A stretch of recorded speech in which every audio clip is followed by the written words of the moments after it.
Hoy estamos a 19 de septiembre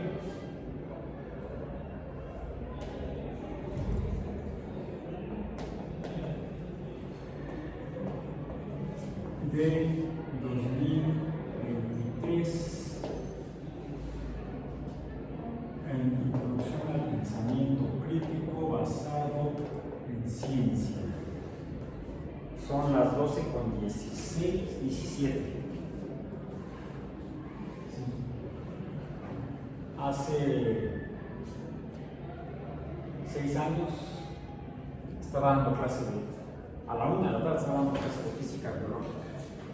Era de 1 a 2:30. ¿Qué horario es más o menos? No canta mal las rancheras de 12 a 2. Por eso trato de que se mantengan despiertos de alguna manera. Porque a esta hora ya el desayuno ya pasó la comida y todavía no es la hora de la comida, entonces con signos y síntomas de hipoglucemia. Con un frisbee. Así con tu cita, con un frisbee. Sí. A eso fue en física biológica, con el frisbee. 19 de septiembre, semana 7 del trimestre 23P, sesión 13, 13ª sesión.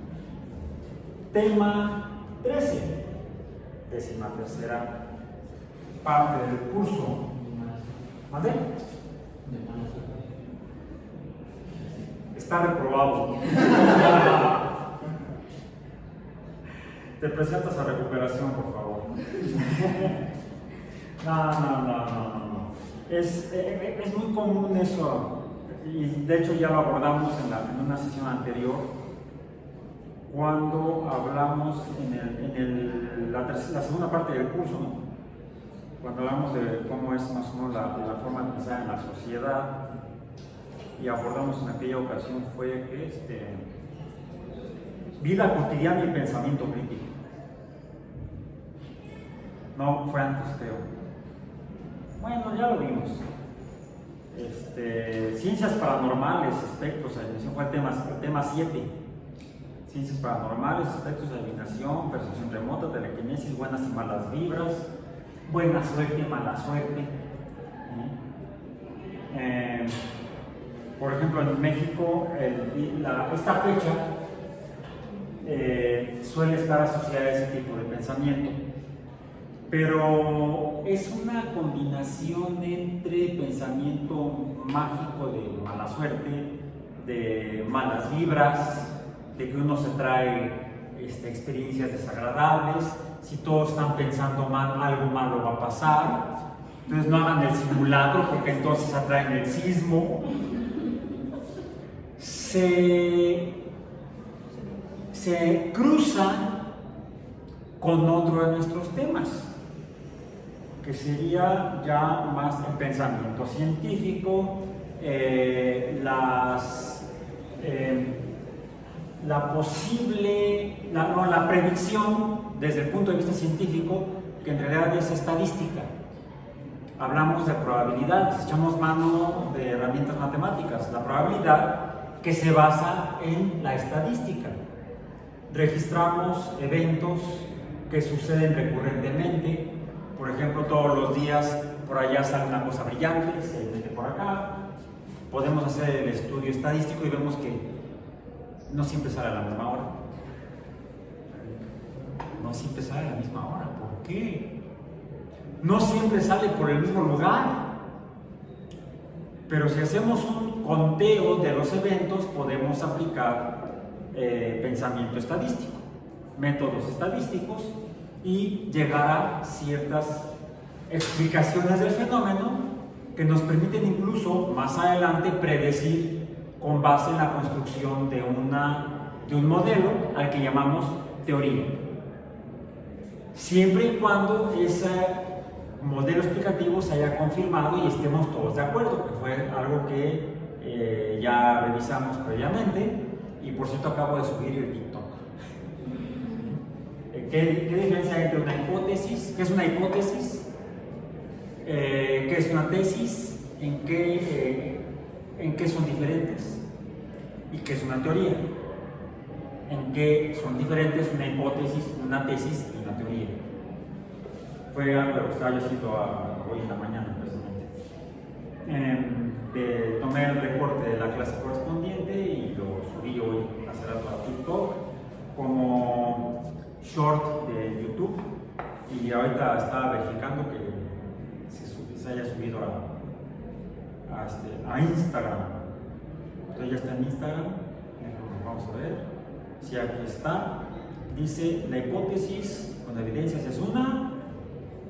Antes subí otro corto que decía Galileo, su experimento del plano inclinado, y otro, la ciencia experimental no siempre es experimental.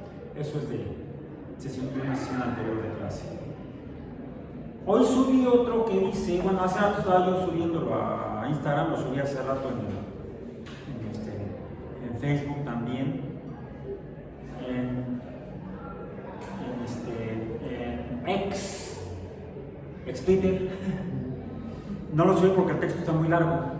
El texto dice: en la década de 1960, Bruce Hassin, o Hisen, sería Hisen, y Mary Sharp trazaron la topografía del suelo oceánico con datos de barcos oceanográficos y datos sismológicos de terremotos submarinos, dando lugar a las teorías de la tectónica de placas y la deriva continental,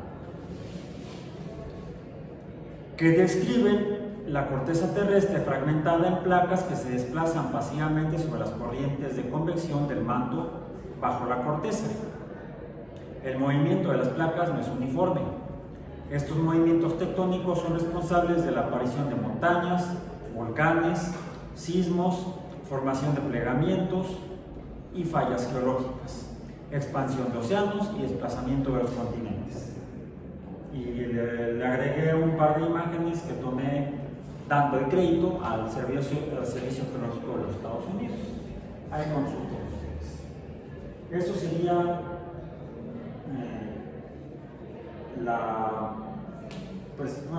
una teoría. Lo estoy compartiendo en mis redes sociales en internet. Bueno, por cierto, eso lo abordaremos más adelante. No tanto la tectónica de placas, sino este ejercicio que hice hoy de la mañana, a raíz del día de hoy, de la fecha de hoy, 19 de septiembre, que sabemos que es significativa en México. ¿Por qué? Porque estamos bailando. Bailen todos, bailen todos, bailen. Este es un ritmo de los 50. Lo bailaban mis papás. Y luego pues, también en las fiestas. Mi madre me enseñó a bailar, pues, como se dan cuenta, no aprendí. ¿Por qué decías? Sí, estás temblando. ¿Estás nervioso? Tranquilo. Ya pasó el simulacro.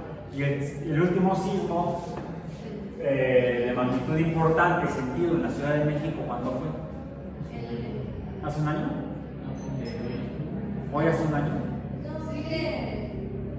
Bueno, estoy entre el 2019 y el 85. ¿El año pasado hubo algún sismo de magnitud importante? ¿En qué fecha? ¿El año pasado? Sí, porque hubo un simulacro y como a la hora o algo. Sí, pero sí. No me acordaba. Ya sería. ¿Mandé? No sé si fue terremoto. Sí. Bueno, la diferencia. A ver, veamos.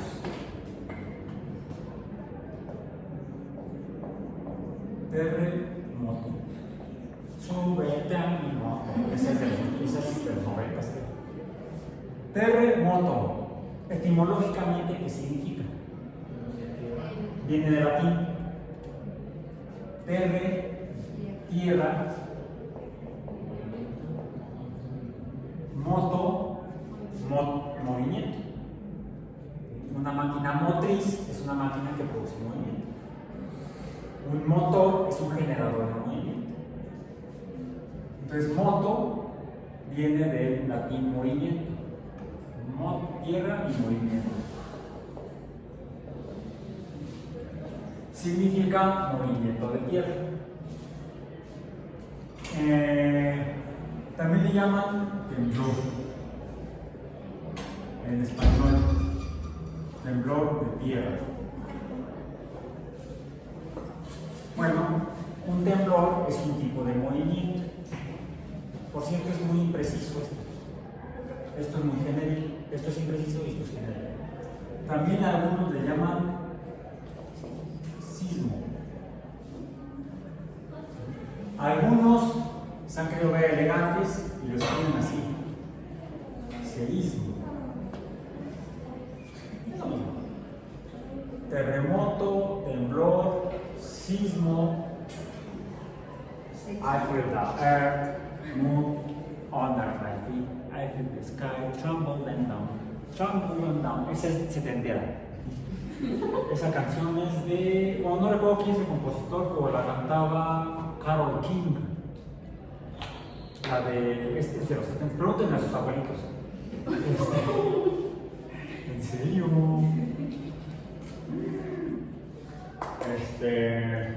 El papá, no sé. Esa canción, Carole King cantaba otra que se llamaba Tienes un amigo, You Got a Friend. Búsquenla, esa es casi atemporal esa canción. Bueno, Carole King vivía en California, no todavía vive, creo que sigue viviendo en California. Y sí, en California también sienten que la tierra se mueve. ¿Sí? Que dicen que es zona sísmica.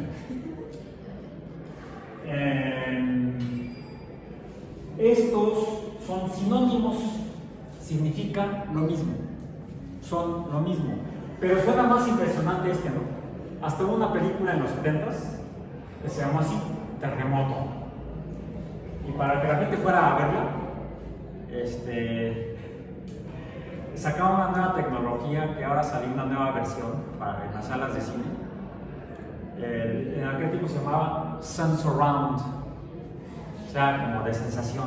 No solamente veías la película, sino que dicen que sentías lo que pasaba en la película. Por ejemplo, el movimiento. Estaba bien chafa la tecnología. Metieron en las salas unas bocinas enormes de baja frecuencia. Que la película trata de un temblor, un sismo en Los Ángeles. Ya ven, todo pasa en Los Ángeles. Todas las tragedias pasan en Los Ángeles. La de una escena de la película esta de Día Después de Mañana sucede en Los Ángeles, tornados en Los Ángeles. Hace poco hubo un tornado en Los Ángeles, precisamente. El cambio climático es real. Y está pasando lo de la película en la madre. Sí. Esperemos una próxima migración masiva de gringos a México. Así termina la película. Ya los spoilé, si no la viste. Bueno, es un sismo, de hecho una serie de sismos en Los Ángeles, que es zona sísmica, pero para que la gente se emocionara más, con esas bocinas, a la hora que empezaba, en la pantalla se veía que empezaba a temblar, las bocinas sonaban y todo se movía, por ser sonidos de baja frecuencia. Sentías como se movían aquí. Ok. Me pareció muy malo el efecto realmente. Cuando fue mejor usar, en la misma época, otra película en la que funcionó mejor ese tipo de tecnología, hubo una película que hicieron sobre la batalla de Midway en la Segunda Guerra Mundial, una batalla aeronaval, la primera batalla en la que los barcos, fue una batalla naval, en la que los barcos que pelearon, japoneses contra norteamericanos, nunca se vieron. ¿Mande? No, la de, bueno, los gringos nunca vieron llegar a los japoneses por tanto tiempo. Fue después de Pearl Harbor, ya, formalmente inicia el conflicto bélico, guerra entre los Estados Unidos y los japoneses por el ataque japonés en Pearl Harbor. La siguiente gran acción importante naval fue cerca de unas islas que eran controladas por los norteamericanos que los japoneses querían tomar. La isla de Midway, la batalla de Midway. ¿Sí viste la película? Bueno, esta es de la misma época, es de finales de los 70s, creo. Esa película también hubo versión en aquel tiempo con ese mismo efecto de sonido y sí me pareció más realista porque yo había tenido oportunidad, ahorita no se nota tanto, hace 3 días fue el desfile de la independencia en la Ciudad de México, donde desfilan las tropas armadas, los barcos desfilan, no pasan por ahí algunos botecitos que desfilan y los aviones y los helicópteros. Pero todavía en ese tiempo, de hecho, México, la Fuerza Aérea Mexicana tenía principalmente aeronaves con motores a hélice. Sí hemos tenido en México, en la Fuerza Aérea, aviones a reacción de combate. Hemos tenido pocos, pero hemos tenido varios modelos a lo largo de los años. Pero el mayor número de aeronaves son a hélice, viejas, ¿no? Y todavía en aquel tiempo sonaban, más te enterabas que ya estaba el desfile, aunque tuvieras dormido tarde y levantado tarde, porque oías el que pasaban sobre todo por arriba, se pasaban por ahí a tu casa y sentías que se movían las ventanas. Sí, es del 2019, se llama Batalla del Pacífico. Ese es más reciente. Sí, me pareció escuchar que había hecho una película recientemente. No la he visto. Bueno, la de los 70s usó la tecnología misma de terremoto, pero ahí sí sentías que los aviones estaban junto a ti por las bocinas, básicamente, y sí te vibraba igual que cuando pasaban los aviones. Entonces, por eso lo podías ubicar. El sismo no se sentía igual en la película, el terremoto. Esto formalmente son sinónimos, pero suena más impresionante la palabra terremoto. Entonces la gente dice, de repente tiembla y dice, ay, tembló, pero ¿fue un terremoto o fue un sismo? Pues fue las dos cosas, porque son sinónimos. La gente que no sabe mucho de esto, porque no es experta o no le importa, ¿sí? Nada más le interesa tener su bolillo ahí a la mano, para el susto. No es salud, esa se daña. Ven que le llaman ahora el veneno embotellado. Sí, luego lo vemos. Como este suena muy impresionante, la gente suele asociar esto a los sismos de mayor magnitud, de mayor movimiento, de mayor fuerza. Los que en ocasiones, y dependiendo del lugar, pueden derribar edificaciones. Incluso pueden derribar montañas. Bueno, la explicación de esto está en lo que publiqué hace rato y acabo de leer. Esto le explica la teoría de tectónica de placas. En particular, ¿sí? La corteza terrestre está fracturada, la parte sólida, la litosfera le llaman, que es roca sólida, está flotando sobre roca fundida. La roca fundida es semilíquida, entonces flota. Es como la nata encima del atole. Y de hecho es un buen modelo. El mejor modelo que he visto yo para explicar a la gente qué es la teoría tectónica de placas es preparar atole. Porque de hecho el atole es semilíquido, no es completamente líquido, es espesón, ¿sí? Es denso, pero por el calor de la estufa, entonces se producen corrientes de convección, el atole está subiendo y bajando, de caliente a frío, se enfría a baja, por diferencias de densidad y por gravedad, y la nata que queda arriba del atole se empieza a mover y observa uno varios de los fenómenos que explica la tectónica de placas, que ya lo leí: volcanismo y sismos. De hecho, este mismo movimiento de corrientes de convección del atole fisura la nata de atole, se forman placas de atole, las cuales se empiezan a mover aleatoriamente, dependiendo de las corrientes de convección, sobre la superficie del atole semilíquido, y de repente se juntan, se separan, pueden juntarse así, separarse, a veces se desplazan una junto a la otra, y son los movimientos que también se dan en la corteza terrestre sólida fracturada de la Tierra.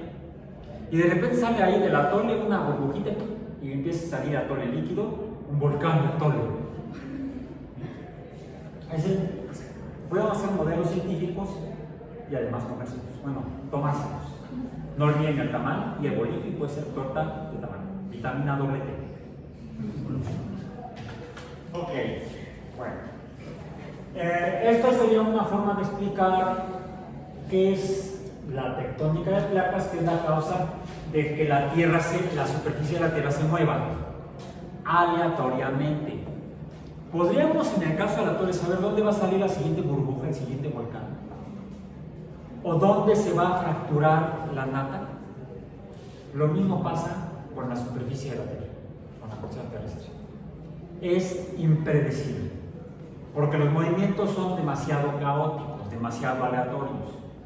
Quizás si tuviéramos sensores de temperatura y de movimiento distribuidos por toda la superficie del atole, podríamos estar viendo, y termómetros, por ejemplo, podríamos estar viendo dónde es mayor la temperatura, es más probable que por ahí salga una burbuja de atole.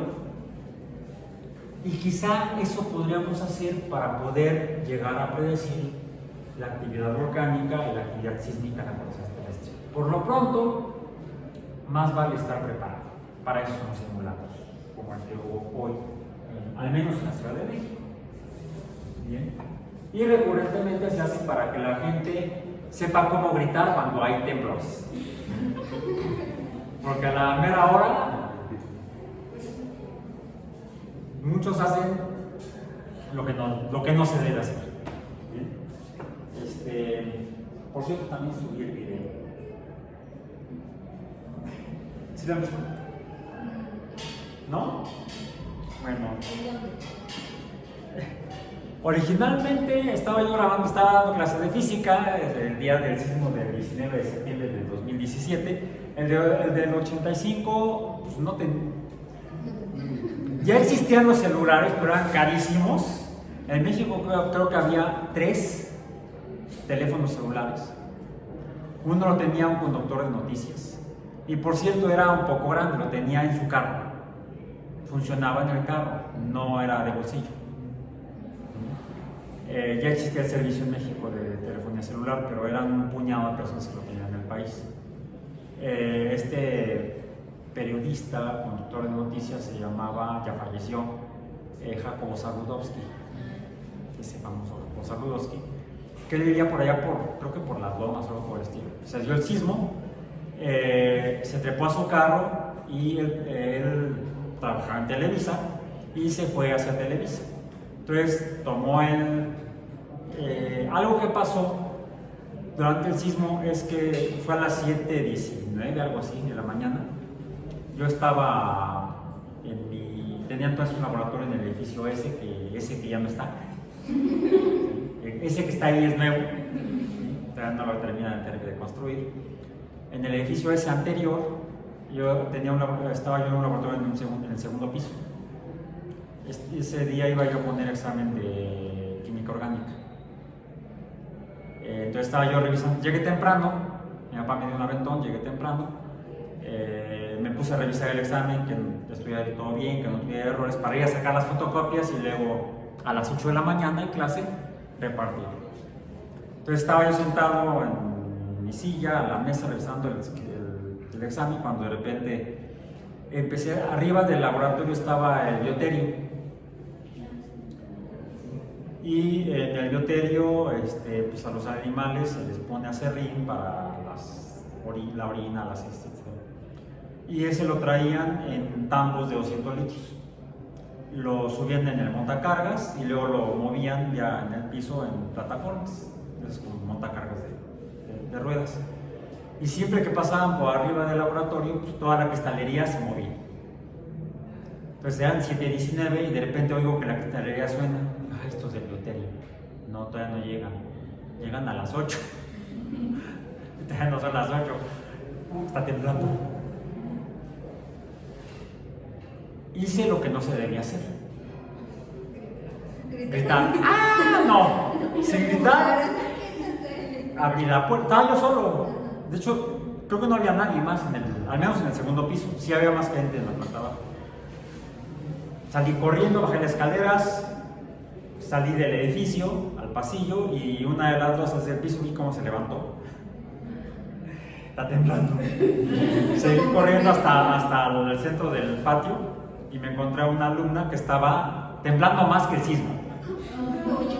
Sí, no, estaba en shock la niña. Entonces llegué a calmarla, tranquila, no pasa nada, espero que no pase nada.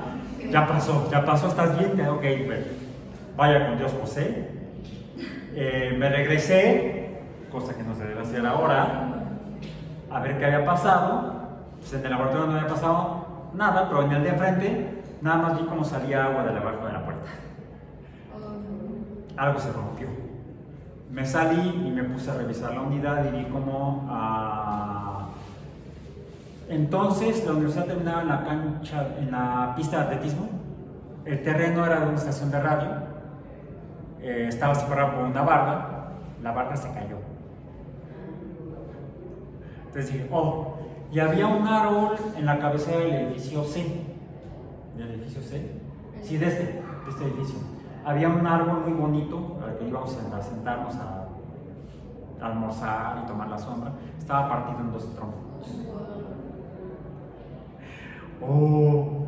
Y después, bueno, me asomé afuera aquí a las cafeterías que había aquí enfrente y en uno tenían puesta la televisión, canal 13, estaba el conductor diciendo que estaban muy preocupados porque sus amigos, no sabían cómo estaban sus amigos del canal 2, pero parecía que se habían caído las instalaciones de Televisa en Chapultepec.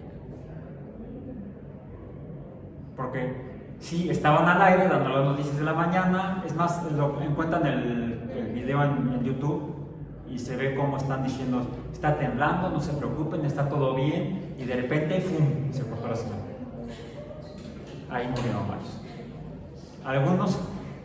Alguien, el que daba el pronóstico del tiempo, un físico que acaba de fallecer hace poco, de apellido Iracheta, no me acuerdo de su nombre, lo conocí yo años después. Él era meteorólogo, estudió física, especializó en meteorología y por eso daba las noticias. Y además hacía cosas de demostraciones ahí en el noticiario. Entonces, cuando empezó a sentir el sismo, se salió a ver cómo se movían las torres. Eso le salvó la vida. Otros al fallecieron. En fin, bueno. Entonces, este fue el del 85. El del 17, el de 2017, estaba llevando clase de física. El video estaba yo grabando la clase, entonces sí, subí luego el video de clase hasta donde quedamos, más bien porque se suspendió la clase, y luego hice el recorte y lo subí a YouTube. Tiene cientos de miles de vistas, no sé, ya no sé cuántos.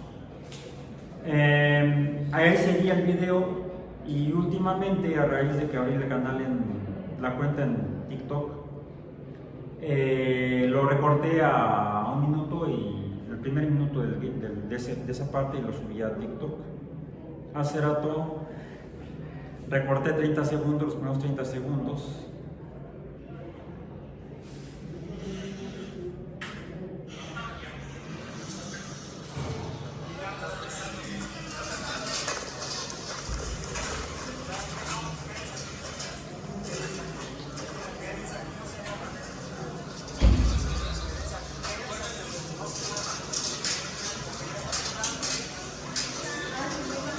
Y ahí se fue la luz.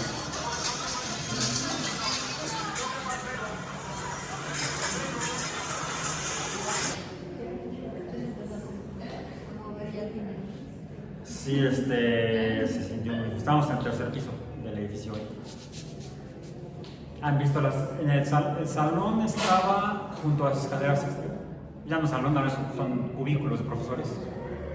Pero es el salón que está, o el cubículo actualmente que está junto a las escaleras externas. Lo primero que pensé, se van a querer bajar por ahí. Otro detalle, recuerden que no hubo alerta, no sonó. porque los sensores estaban en aquel tiempo, todos estaban, o la gran mayoría estaban en la costa del Pacífico, que fue donde fue el epicentro del sismo del 85. La red de alerta sísmica se construyó a raíz del sismo del 85, sabiendo que la mayor parte de los sismos que se sienten aquí de mayor magnitud y que causan daños tienen epicentro en la costa del Pacífico. Fue que se planteó entonces hacer una red de sensores con radiotransmisores que, conociendo cómo se comportan las ondas sísmicas, habría al menos unos 45 a 50 segundos de aviso previo a que llegaran las primeras ondas de movimiento. Entonces, en condiciones específicas la gente podría actuar, ya fuera para evacuar o para protegerse. La norma establece que si estás arriba de un segundo piso y suena la alarma sísmica, la alerta sísmica, te quedes en la zona de seguridad de la construcción, no bajas las escaleras. Primero la gente entra en pánico y entonces pueden caer en las escaleras, y además las escaleras suelen colapsar. Es más seguro irse a las zonas que ya se deben estar identificadas de seguridad en las construcciones. Si están de un segundo piso para abajo, algunos dicen que de un primer piso para abajo, hay tiempo para evacuar con calma e ir a las zonas de seguridad. Nosotros estábamos en el tercer piso y no hubo alerta sísmica. Cuando nos dimos cuenta ya estaba en movimiento. Entonces la norma establece que no debes salir, no debes bajar escaleras, y esas escaleras externas además no tienen guarda. En un movimiento puedes salir despedido. Por eso es que yo les dije que no salieran. Sí, hay muchos expertos criticando el video, que fue un estúpido, que cómo se me ocurrió decirles que no salieran. Guardo respetuoso silencio. Pues, la gente suele hablar cuando no sabe. ¿Vale? Y en su video yo recuerdo que usted les dice, o sea, llega un momento donde usted se agacha y les dice que se agacha y eso es... Sí, porque el movimiento es un péndulo. ¿Sí? Los edificios se comportan como péndulos invertidos, o sea, el péndulo es para arriba, no para abajo. Y mientras más arriba estás, mientras más lejos estás del eje del péndulo, el desplazamiento es mayor y por lo tanto la aceleración es mayor. La administradora del edificio donde vivo vive en el piso 12. El sismo la tomó en su departamento. A la fecha no se recupera la lesión cuando el sismo la tiró al piso. También el problema es que tiene problemas de sobrepeso. Entonces, la física lo explica la lesión. Entonces, sí, en un piso alto, un sismo te puede tirar y te puede lesionar. ¿Qué dices para caer, para no caerte? Pues a lo mejor que me tiren, yo solito me tiro. Bueno, me bajo, me siento. Lo más conveniente es en una zona de seguridad. Pero habíamos arreglado las bancas a los lados, entonces las paredes estaban bloqueadas por las bancas. Digo, uno no da clase esperando que va a temblar, ¿verdad? Eso ya es vivir con paranoia, tampoco es sano. Como los de Estados Unidos, ¿no? Que uno no los prepara como para los tiroteos, y ahorita ya... Sí, no, aquí nos preparamos para los sismos, ellas se preparan para los tiroteos. Ambos son impredecibles. Okay. Uno se entera de ese tipo de cosas cuando suceden en los medios como noticia. Antes de empezar la sesión les pregunté si habían visto las noticias del día de hoy. Bueno, me permití traer, ya son viejitos, tiene mucho que no compro periódicos y revistas en papel porque los puedo consultar en internet. Algunos con suscripción, otros sin suscripción. Aquí traje una revista de diciembre 28 del 87, Día de los Inocentes en México, es en Estados Unidos. Es una revista de noticias que se llama Noticias de la Semana, Newsweek, noticias semanales. Y aquí, bueno, pues son noticias Noticias sobre los medios, broadcast. Broadcast son los medios electrónicos de comunicación. Hollywood anota con amor y risas. Y aquí es 3 actores: Albert Brooks, Holly Hunter y William Hurt. Por cierto, él ha salido en varias películas con temas de ciencia. William Hurt. Es un muy buen actor, me parece muy buen actor. De las últimas que he visto de él fue otro actor. Estoy confundiendo con una película que se llama Challenger, sobre el transporte espacial. No, sí, pues sí, sí. Bueno, creo que él sale en una que se llama Estados Alterados. Ah, sí. Está bien fumada. Pero está muy buena. La tengo en DVD. Sí, está muy buena. Luego hay otra que se llama The Doctor.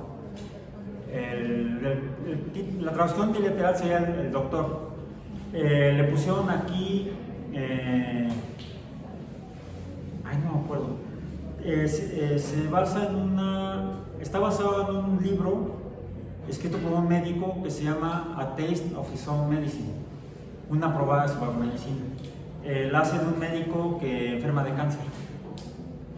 Está muy buena, es muy buena esa película. Cuando vienen noticias de política. Miren.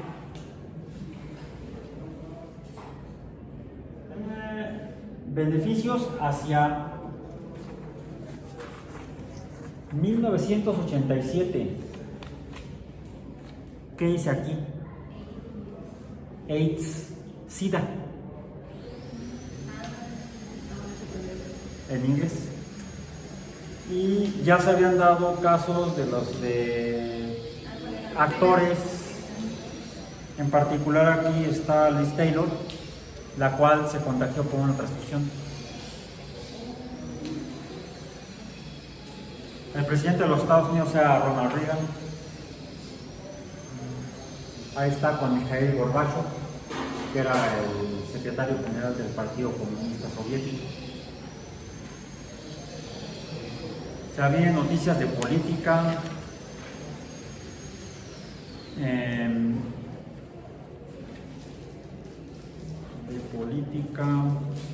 De hecho aquí dice asuntos nacionales, internacionales, negocios, las artes, lifestyle, sociedad, o sea, los chismes, departamentos, cubierta. Bueno, esta está, revista de noticias, periodismo. Esta es la misma revista Newsweek.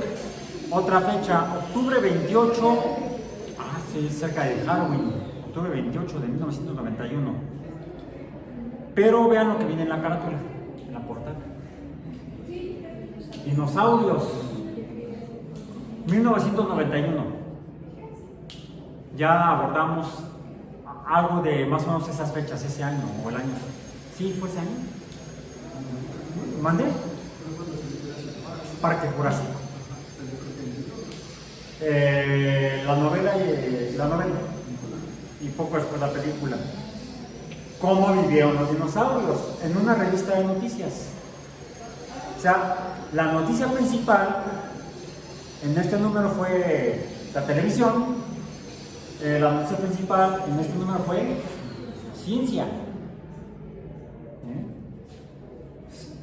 Pornografía, sexo. Sex, daycare and fast food. Hace 100 millones de años.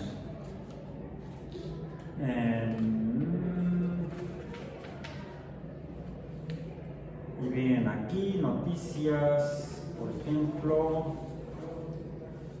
habla de cosas de energía nuclear, cirugías. Ok, bien. O sea, de repente las revistas de noticias sacan noticias de ciencia, como esta que es anterior, 1980, noviembre 24, una revista diferente, Tiempo, Time, y que está en la portada. Saturno. Noviembre de 1980. Encuentro en el espacio con Saturno. ¿Por qué encuentro en el espacio con Saturno?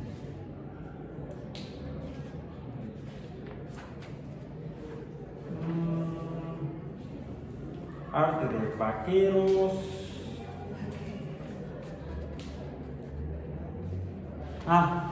Empezaba Ronald Reagan. Él fue electo en 1980 como presidente de los Estados Unidos. Y desde entonces nos partieron la madre a todo el mundo. Si los problemas que hoy en día vivimos, sobre todo los económicos, se los debemos a él. 43 años después. Aquí está. Portada. El viajero 1 navegó a través por Saturno enviando impresionantes y sorprendentes fotografías. A menudo información contradictoria sobre las lunas heladas, mares de nitrógeno líquido y cientos de anillos alrededor del planeta. Nos está dando una noticia del paso de la nave robótica Voyager 1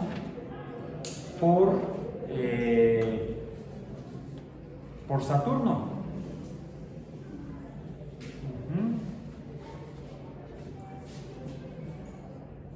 Una revista de noticias, una revista periodística, una revista de noticias. Esta es una revista científica, una de las de mayor prestigio a nivel mundial. Science, esta la publica la Asociación Americana para el Avance de la Ciencia, la AAAS, American Association for the Advancement of Science. 29 de enero de 1982. Es curioso, esto es de 1980, cuando la nave acababa de pasar por Saturno. Y este es 2 años después. ¿Por qué? Es la misma, no es la misma, pero es otra fotografía. De hecho, aquí se ve Saturno, aquí se ven 3 de sus satélites. Efectivamente, con corteza helada, superficie helada. Del 29 de enero de 1982, noviembre, menos de 2 años, como año y medio. ¿Conocen la revista Science? ¿Ya la conocían? ¿De qué es? ¿Es una revista de noticias? ¿No es periodística? ¿Mande? No es de divulgación. Es una revista de publicación de artículos científicos. Una revista donde se publica la investigación científica que se hace en el mundo, siempre y cuando los editores te acepten el artículo. Tú haces tu investigación, tus experimentos, obtienes los resultados, los analizas, te parecen sensatos, lo escribes y lo envías. Y ellos se lo envían de 3 a 5 especialistas, colegas, de diferentes lugares del mundo, le llaman comité editorial de revisores, y si te creen, le dicen a la revista, publíquese. Si no te creen, te mandan una carta donde dicen, lamentamos decirle que su artículo no fue aceptado, requiere más experimentos, no se haga tonto. Casi siempre te dicen que requiere más experimentos. A veces te dicen, está muy chafa la redacción, estudie inglés. Porque los artículos se publican en inglés. Por ejemplo, un artículo titulado... Es más bien, aquí está la foto de la revista Time. Bueno, una de las fotos de la revista Time. Y es un artículo... Está extenso. Está largo. Está bien largo. Aquí está. Reporte. Encuentro de Voyager 2 con el sistema saturniano. Con el sistema Saturno. Y vienen diagramas de cómo llegó la nave, vienen ahí ya datos a través de diagramas, gráficas, no gráficas, tablas de datos. Esto no es un artículo noticioso. Esto es poco probable que gente que no sea astrónomo o astrofísico lo pueda entender cabalmente. Si es un artículo para expertos, donde están dando a conocer los hallazgos de la nave, ¿sí?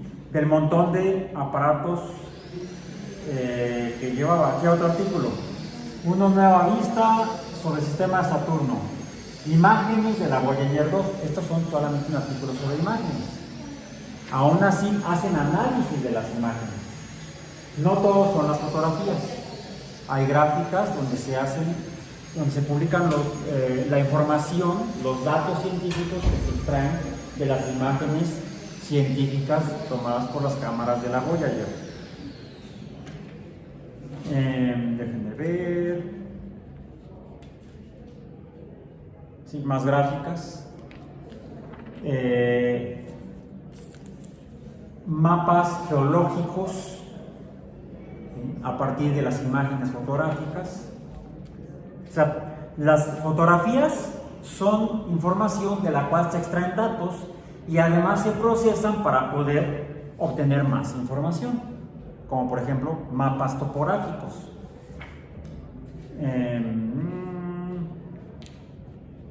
Más tablas. Este es el artículo que está extenso. Por eso está choncha la revista, ¿no? Son cuántas páginas, no mentira. Como estas se publican varios números a partir de los cuales se hace un volumen, este número, que es el número 4532, volumen 215, quiere decir que se ha publicado por muchos años. La revista Science se publica desde el siglo XIX. Y este número empieza con a partir de la página 455, creo. Sí. Sí, más o menos, página 455 empieza. Hasta la página 600, que dice que son al menos 150 páginas más o menos, hasta la página 602. Son 150 páginas de información científica y anuncios.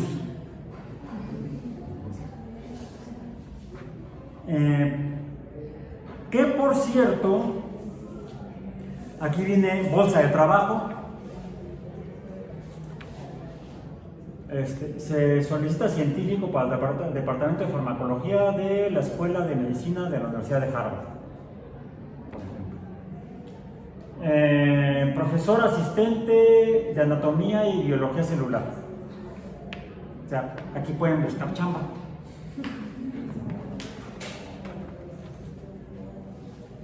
Becas para ingeniería y ciencia ambiental, por ejemplo.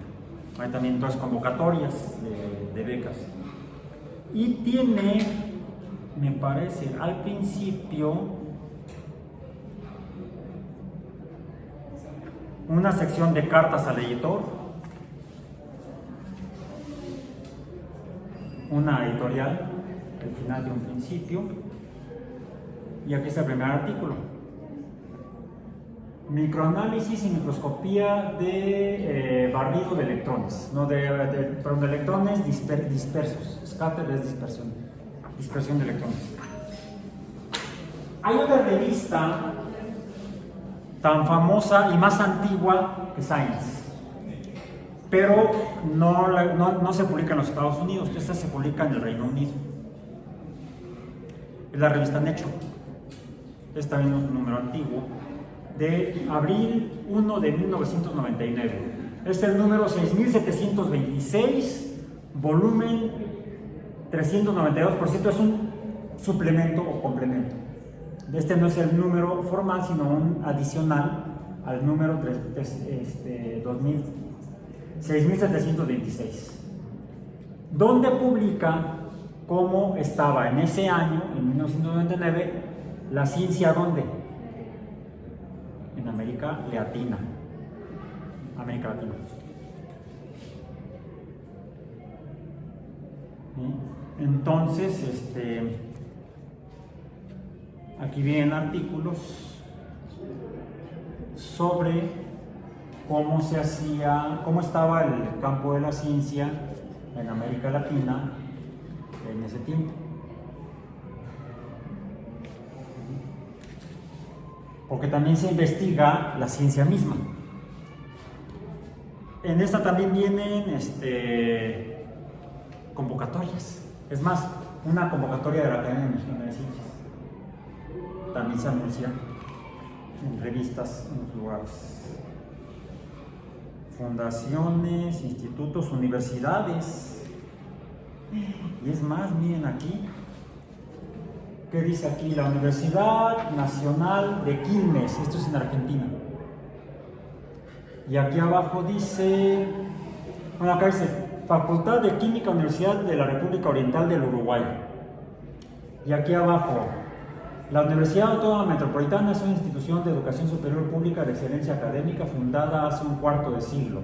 Su modelo de organización es departamental y sus tareas sustantivas son la docencia, la investigación y la difusión y preservación de la cultura. La infraestructura de servicio integra 3 unidades académicas o campus localizadas en la zona metropolitana de la Ciudad de México. Cuenta con servicios óptimos en materia de cómputo, bibliotecas, laboratorios, talleres, etc. Nos estábamos publicitando, había que jalar alumnos, más alumnos. También ocasionalmente estas revistas tienen secciones de noticias. ¿Conocen esta? Bueno, la revista, no el número. Scientific American. ¿No? ¿Mandé? Búsquenla. Scientific American. Este es el número de agosto de 1995. Esta es mensual. Las otras son de mayor frecuencia. Son semanales. Una nueva teoría sobre la latencia del SIDA. Pero esta revista, dicen, los mayores peligros del buceo a menudo vienen del aire, no del agua. Por eso en la portada viene una persona que está buceando. Y atrás viene publicidad, venga a bucear con nosotros.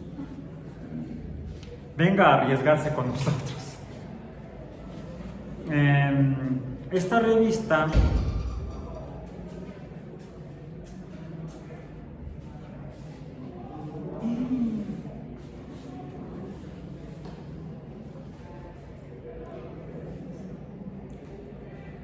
es el número 2 del volumen 273. Se publica desde el siglo XIX en los Estados Unidos. Y es una revista que originalmente se pensó que fuera de divulgación, pero el nivel quedó un poco alto. Entonces es una revista de divulgación hacia estudiantes de high school o preparatoria para arriba. La puede leer una persona que tenga una cultura equivalente. Son artículos de divulgación. Por ejemplo, aquí viene uno sobre un análisis de la guerra nuclear, dado el 50 aniversario del bombardeo de Hiroshima y Nagasaki. Un artículo sobre tornados, un artículo sobre lo que se sabía entonces de cómo el sistema inmune era dañado por el HIV, la enfermedad de descompresión, la fisiología de la enfermedad por descompresión, el artículo de portada. Comunicación en ranas. El cometa Shoemaker-Levy se encuentra con Júpiter. El cometa Shoemaker-Levy colisionó con Júpiter, no con la Tierra. Por eso estamos aquí. Y otro artículo, la ciencia perdida en el tercer mundo. ¿Les suena? De hecho, por eso la compré. Para estrellarme con mi realidad. Ya entonces trabajaba en el 95 y trabajaba en la universidad.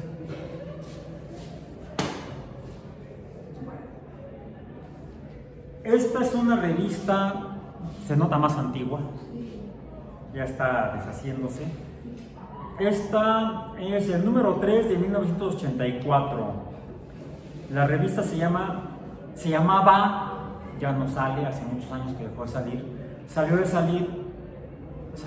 dejó de salir, salió de circulación al año siguiente, en el 85, ya no se publicó más. Naturaleza. Esta revista era publicada, costaba 150 pesos. Sí, porque estábamos en la época de la hiperinflación. Serían como 15 pesos más o menos. Extranjeros, $2.25. La labor del científico es inseparable de la vida cotidiana. En este número, noticias, comentario, artículos, pero son artículos de divulgación, no artículos científicos de investigación. Otras contribuciones, el crucero oceanográfico en el Puma. Por ejemplo, artículos, la alergia experimental, física nuclear experimental, los iones pesados, la esquizofrenia. Comentario sobre sobre la significación biológica de Leonardo Viniegra. Un comentario por Rui Pérez Tamayo, un médico de la Facultad de Medicina de la UNAM. Consejo directivo, Fernando del Río, ¿le suena? Es profesor en el departamento de física. Fernando del Río. Luis Estrada era el director de la revista. Director Luis Estrada, físico. Jorge Flores, físico. También ya falleció, igual que el doctor Estrada. Salvador Malo, que creo que él era matemático. Y era bueno, no era malo. Bueno, era malo, pero era bueno. Se apellidaba malo. Comité editorial, astronomía y astrofísica, Luis Felipe Rodríguez. Biología, José Sarucán. Viene a dar una charla la semana de la biología. Va a venir, o viene hoy. ¿Vino hoy? No me acuerdo. Bueno, lo había anunciado. Bioquímica, Manuel Robert. Ciencias biomédicas, Antonio Velázquez. Ciencias de la computación, Alejandro Velasco. Ciencias de la tierra, Salvador de la Cruz. Energética, Manuel Guerrero. Física, Jorge Ricards. Matemáticas, Juan José Ribot. Fue mi maestro de matemáticas en segundo trimestre. ¡Ay! Una vaca sagrada. Neurociencia, Ricardo Tapia. No es Robin. Vean que en la serie de televisión de los 60s, Batman era Bruno Díaz y Robin era Ricardo Tapia. No es el mismo. él era, creo que ya falleció. Creo que sí. Entre muertos te veas. Hay que ponerlo este próximo día 1 de noviembre. Él era médico, creo. Colaboradores: Raúl Alba, Estrella Burgos, Alicia Castillo, Nora Cavazos, yo. Noticias. Síntesis por computadora. No recuerdo quién nos escribió no fui yo. Limpieza de mantos acuíferos. Sí lo escribí yo. Nuevo detector para astronomía. No lo escribí yo.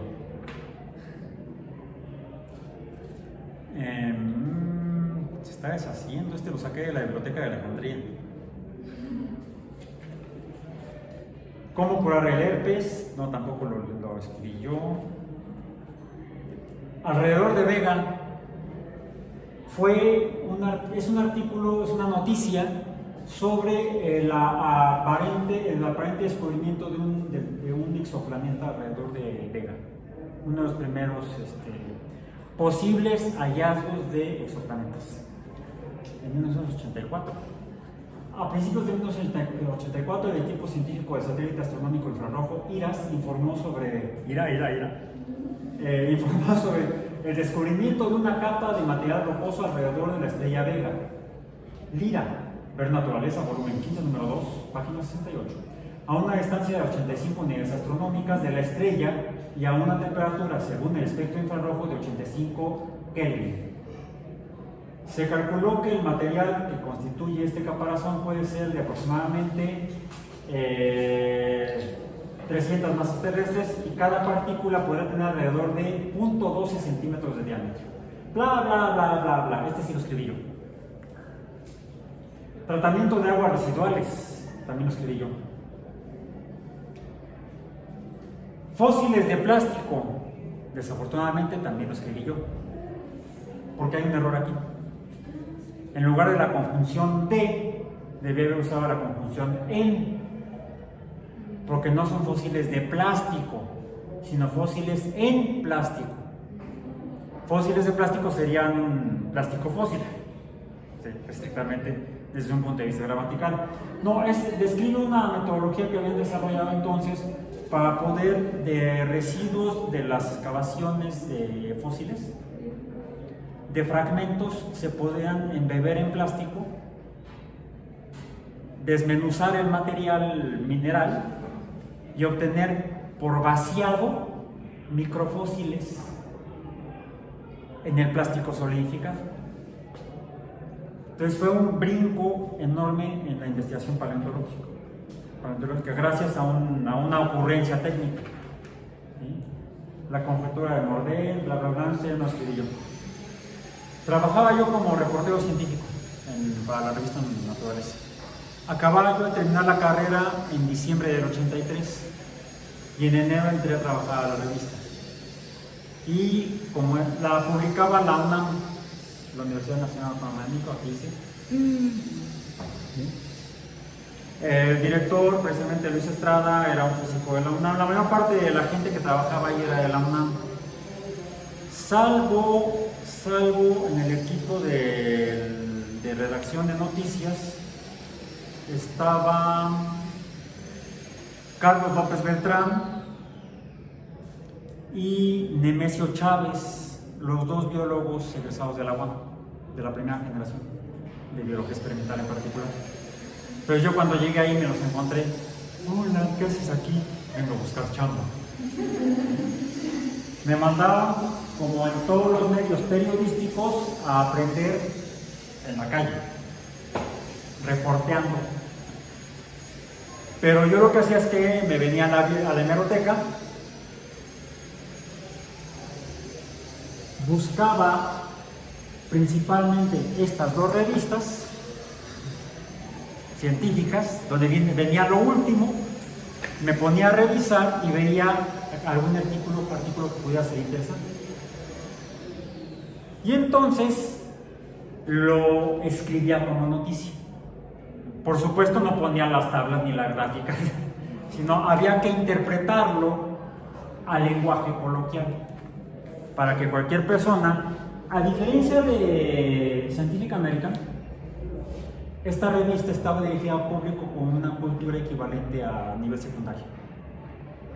Entonces, tenía que modificar el lenguaje para que lo pudiera entender cualquier persona que hubiera estudiado o estuviera estudiando la secundaria. Es así como me enseñaron a escribir noticias para el público general. Ha habido otro número posterior, este es el 94, creo que el tema estaría de moda ahorita. Life in the Universe, con varios artículos, uno de Carl Sagan, de Stephen Jay Gould, de Marvin Minsky, de Steven Weinberg, físico, para escribir sobre esto, por supuesto al nivel de cultura preparatoria para la. Ha habido otras revistas ya más del estilo del estilo de Newsweek y de Time, pero especializadas en ciencia. Esta es una revista de noticias científicas. Todavía se publica, Discover Magazine. Este es de octubre del 87, donde también abordan el tema de el estudio de la vida más allá de la Tierra y otros temas. Este es un número anterior, este es del 87, este es del 84. Como se dan cuenta, es recurrente. De repente lo sacan otra vez, algo pasa y entonces sacan la noticia o las noticias. ¿Bien? Entonces, a mí no me extraña que de repente salgan noticias de ese estilo o de este otro tipo. Esta es una revista de divulgación de astronomía, donde también tiene una sección de noticias. No son artículos de investigación astronómica, que a veces se dan en el Astrophysical Journal, por ejemplo, pero Astronomy es de divulgación. Pero también tiene una sección de noticias. Entonces, sí, la ciencia puede ser noticia. Entonces, hablando de medios masivos de comunicación,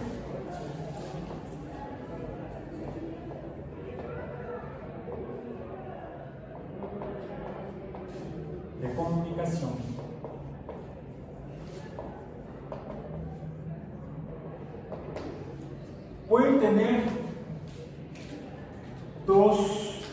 tres objetivos principales, tres objetivos generales, dos principales y uno no tanto. El primero y es el más abordado, entretenimiento.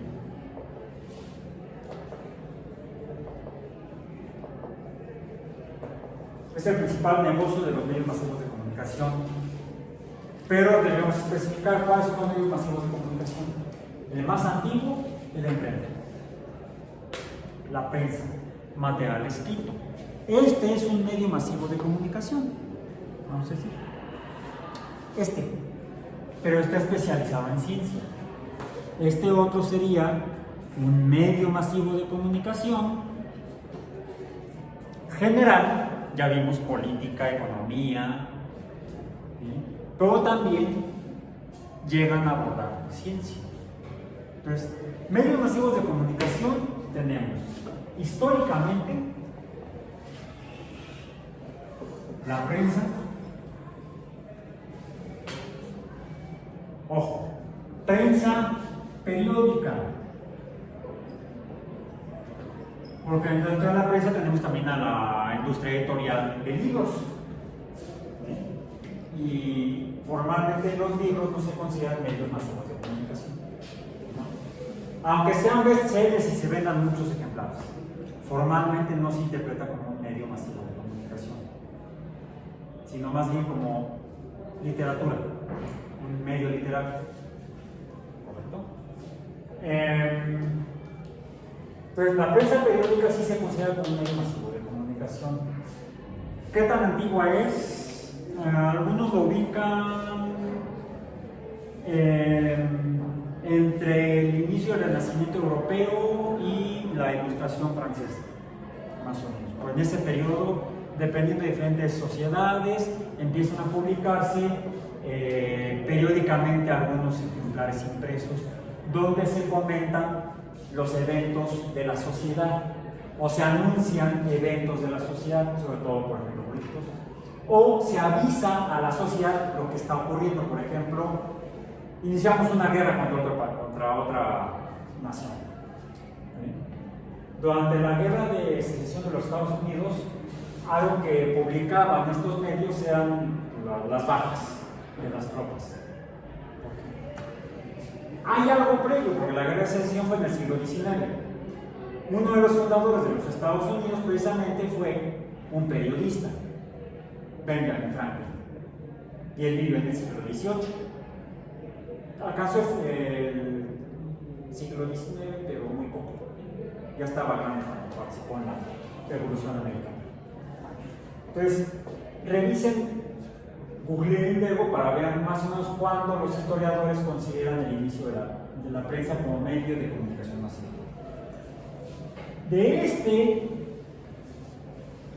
Es el único medio masivo de comunicación hasta que llegamos a la segunda década del siglo XX, que es cuando en la década de 1920 aparece la radio. La radio. Ahora diría, pero profesor, es que antes, a finales del siglo XIX, se inventa el cine, formalmente y inicialmente el cinematógrafo. El cinematógrafo. El cine es del siglo XIX, pero su objetivo fundamentalmente es entretenimiento o documental. En algunos casos se utiliza como registro histórico, como la fotografía. La fotografía fija, por cierto, no se considera, al menos entonces, como un medio masivo de comunicación. No, porque no se podía publicar casi en la prensa, era un poco complicado, o bastante complicado. Bueno, la radio es hasta la década del 1920 donde surge como medio de comunicación masiva y también con fines de entretenimiento. La prensa periódica no tiene un fin de entretenimiento. Sí puede haberlo, pero principalmente es noticioso.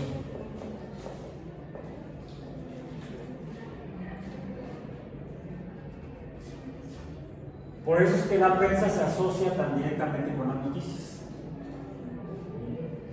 La radio contribuye a ser un medio para entretenimiento y para noticias. Y es el principal medio de noticias inmediatas además. Porque esto tarda, cada persona, el reportero, sale a la calle, ve el evento, lo registra, va a la imprenta, a la editorial noticiosa, y las noticias cuando muy pronto salían, si el evento era en la mañana, las noticias se daban a dar horas después en la tarde. Y además había que distribuirlo, tal vez en bicicleta, no sé, ya había bicicletas por supuesto. En cambio la radio empieza a hacer posible la emisión de noticias prácticamente en el momento. Una de las evidencias de ello es cuando se da el accidente del Hindenburg, el dirigible alemán que había viajado de Alemania a los Estados Unidos, y al llegar a los Estados Unidos a tratar de atracar en el poste, se incendió. Estaban transmitiendo, había un reportero transmitiendo la llegada del Hindenburg de manera local, por supuesto, no a nivel mundial, pues sí, de manera local, a la estación de radio, y se oye la narración. Está terrible.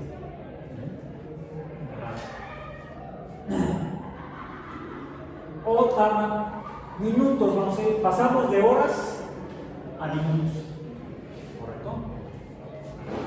Pero esto es impreso, esto es texto, esto es audio.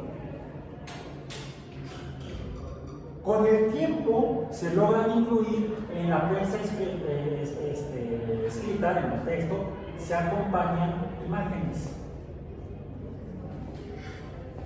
fotografías, foto fija, vamos a decir. El cine empieza en el siglo XX a abordar las noticias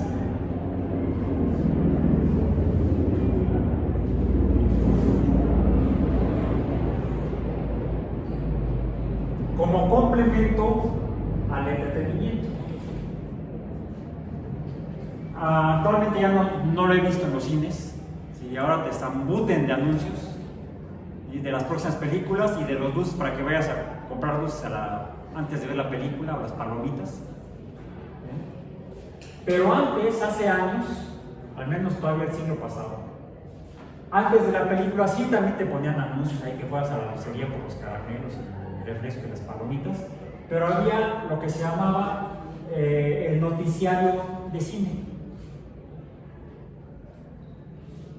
Incluía audio e imagen, Pero había un problema, las noticias no eran tan nuevas, eran noticias que habían sucedido o días anteriores o en semanas anteriores. Además, como la película duraba un tiempo, entonces te repetían las noticias durante varios días. Entonces era un noticiario medio curioso, era más una especie como un noticiario, un documento histórico de las noticias recientes. Recuerdo que había uno en México que se llamaba el Noticiario Continental. Lo pasaban precisamente antes de las películas. El cine aborda un poco entonces como medio masivo de comunicación el ámbito de las noticias, pero no tiene mucho éxito. Finalmente, ¿qué surge el siglo pasado? La televisión. A partir de la década de 1940, después de la Segunda Guerra Mundial, surge la televisión.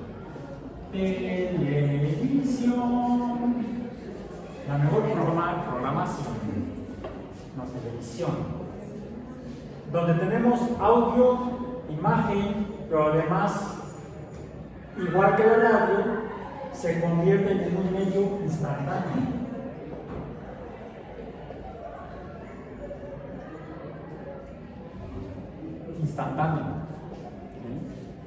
Por ejemplo, ¿cuántos habrán enterado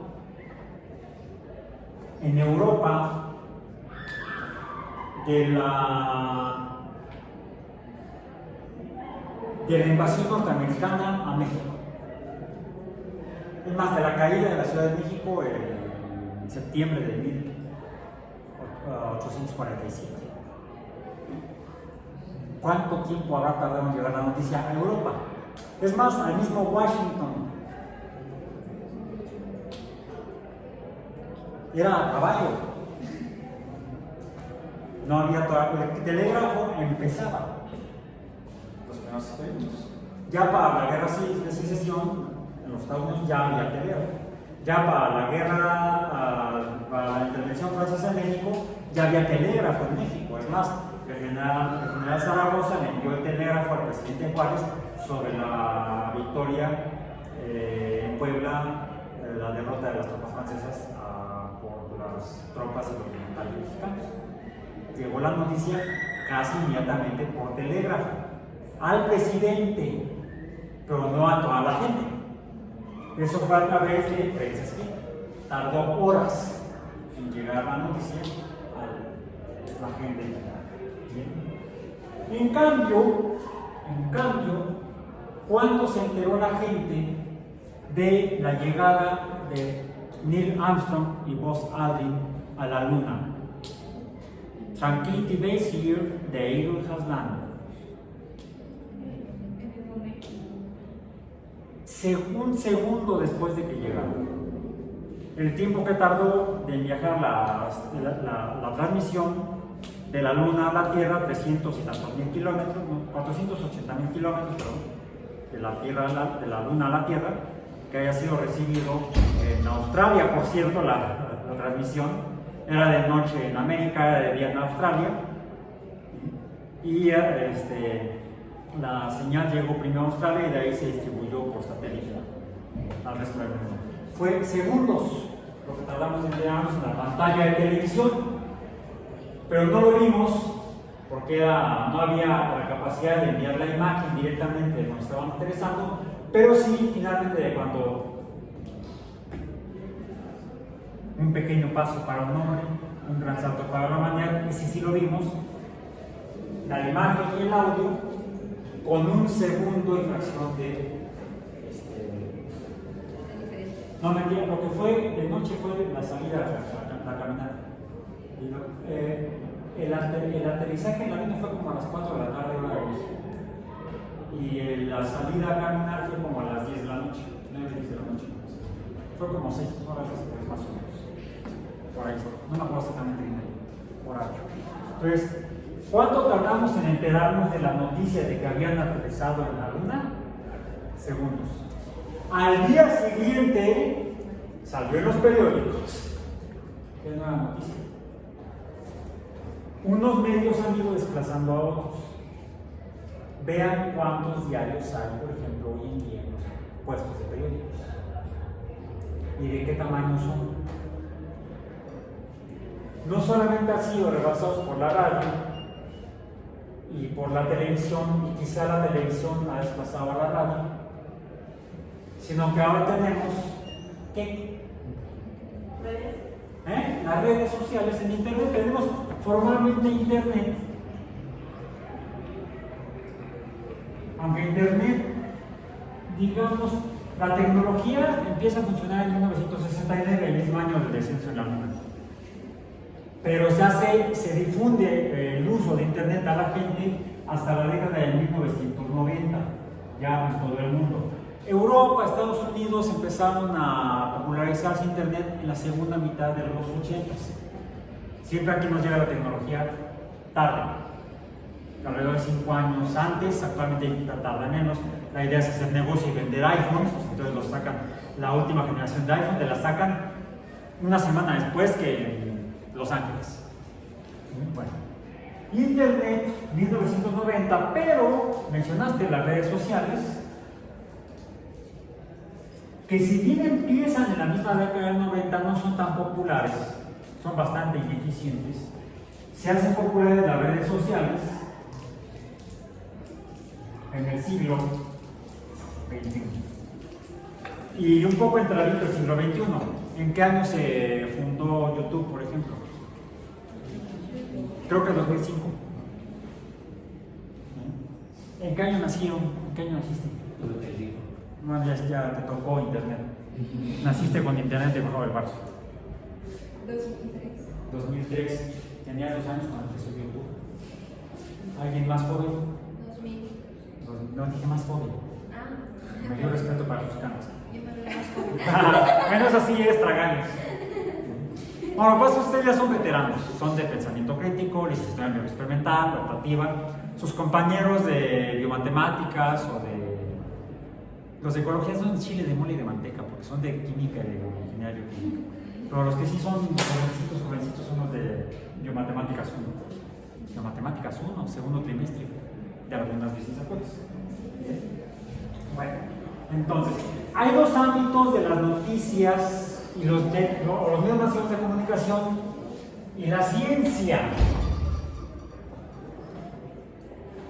Diríamos que serían cómo los medios de comunicación, desde la prensa hasta los mismos que se manejan en redes sociales, cubren, vamos a decir, cómo cubren la ciencia, cómo lo hacen. Por ejemplo, revisen para su ensayo semanal cuántos diarios que ustedes puedan encontrar cubren noticias de ciencia regularmente. No hay de vez en cuando. O podría ser diario, tienen alguna sección de ciencia, como de deportes y de sociales. ¿Con qué frecuencia cubren noticias de ciencia? Ese es el primer punto. Entonces sería, vamos a ponerlo aquí. Ciencia. Frecuencia de cobertura.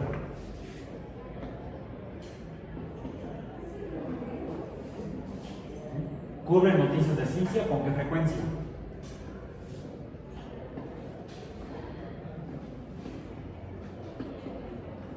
¿Cómo? ¿Qué tan apropiadamente? Esa es una. Y hay otro muy interesante, ya que la mencionaste. ¿Tiene noticias? Tiene sección de noticias. Pero es una revista que dicen que es de divulgación de ciencia. Dicen. Habría que revisarla y de hecho a lo largo de su historia. Es una revista con años de producción, de edición. ¿Sí? Siempre ha mantenido un estándar, una calidad de cobertura, de publicación de ciencia formalmente sería una revista de divulgación. Ojo, una cosa es la divulgación y otra cosa son las noticias. Una cosa es ser periodista, donde hay muchas actividades o vertientes de periodismo. Está el periodismo de reportaje, está el periodismo editorial, que es como de opinión, está el periodismo de investigación. Una cosa es una noticia periodística y otra cosa es un ensayo periodístico y otra cosa es una investigación periodística. Todas se publican en estos medios. Son periodísticos porque se hacen públicos a través de prensa, radio, televisión o actualmente redes sociales. Pero puede ser una noticia, algo que acaba de suceder. Puede ser una opinión sobre algo que está en la sociedad. Política, deportes, economía, espectáculos. Puedo opinar sobre las últimas películas, la última película en los medios, y entonces es periodismo de opinión. Una opinión sobre una película. Hubo mucha producción de ese tipo de materiales en medios a raíz de los dos últimos éxitos en salas, Barbie y Oppenheimer, por poner esas dos. Y en todos lados salía. Lo veían en televisión, lo escuchaban en la radio, lo veían en los diarios. En revistas especializadas, hay revistas de cine, que no son, la frecuencia puede variar en la prensa periódica, puede ser diaria, los periódicos diarios pueden ser semanales, pueden ser mensuales. Pero también está el periodismo de investigación. Cuando se hace el periodista no es el que cubre ese periodista no es el que cubre la nota, sino se mete a abordar un tema y le va rascando, va buscando fuentes de información, entrevista a gente, revisa publicaciones de noticias previas y escribe una investigación periodística. ¿Cómo debería ser? ¿Cómo debería hacerse?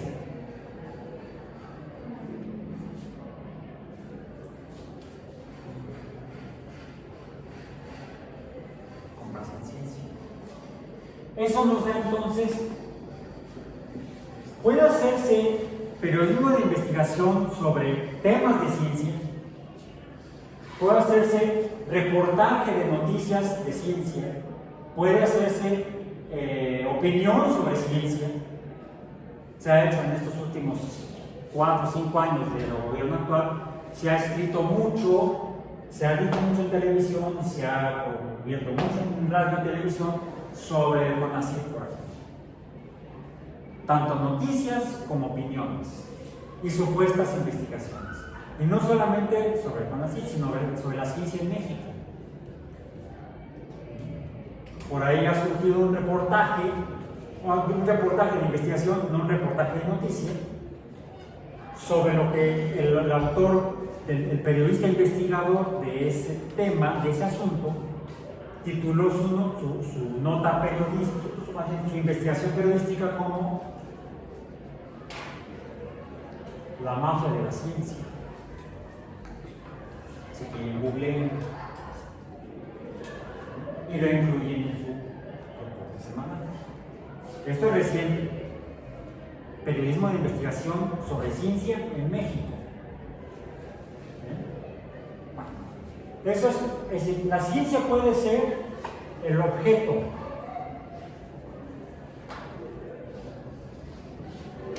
Mejor lo voy a poner en verde para que se note.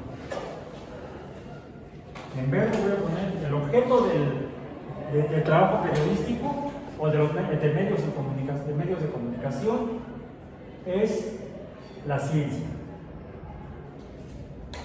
Es el objeto. Aquí está. ¿Con qué frecuencia se cubre como objeto y cómo se hace? ¿Cómo se está haciendo en los diferentes medios? Pueden buscar en prensa, en radio, en televisión y tal vez en redes sociales. Ese es uno.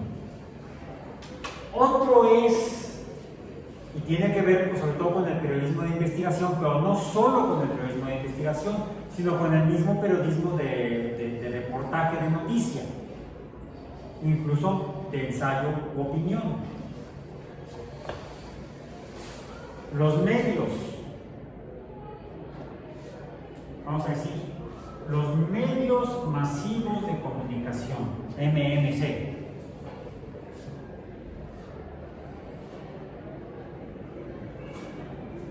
usan la ciencia en su labor. Es decir, ¿cómo hacen la investigación? ¿Con base en qué? ¿En qué forma de pensar? ¿Con cuáles metodologías? ¿Cómo lo hacen? Nos han dicho que la ciencia es una forma de conocer, o una forma para conocer, una forma para obtener información. ¿Sería esta forma el método científico o los métodos de la ciencia útiles, necesarios o indispensables para el periodismo en medios masivos de comunicación? ¿Es necesario?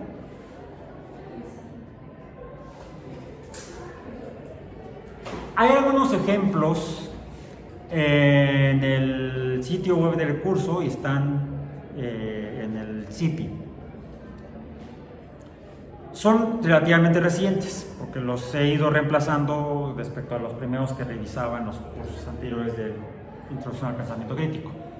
Entonces, el tema de hoy 13, ciencia y pensamiento científico en los medios. Ojo, fíjense, ciencia y pensamiento científico en los medios.